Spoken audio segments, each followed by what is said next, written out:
Il momento di Sandro Supino, Sinistra per Venezia.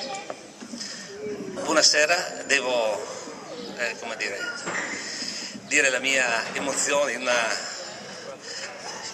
situazione come questa che per me è assolutamente nuova. Io sono Sandro Supino, candidato della lista Sinistra per Venezia per le provinciali e per la lista rosso-verde per le comunali. Sostengo evidentemente sia Davide Zoggia che Antonio Bertoncello.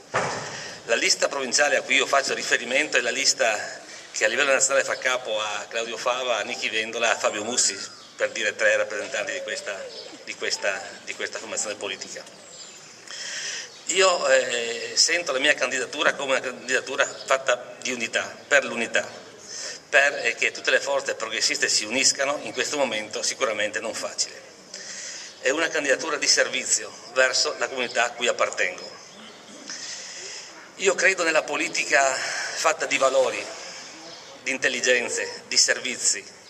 Non credo nella politica dello spettacolo, nella politica e in questa politica fatta per lo più di nani e di ballerine, che sta imperversando ovunque. Io credo in una politica fatta di impegno e di onestà. Votiamo, facciamo votare, sosteniamo Antonio Bertoncello nel comune di Portogruaro, Davide Zoggia nella provincia di Venezia e votiamo per le liste di sinistra.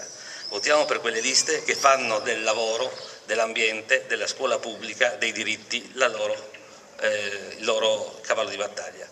Facciamo votare dunque per queste liste affinché si ponga una barriera qui a Venezia e qui a Portogruaro alla destra che sta avanzando. Grazie.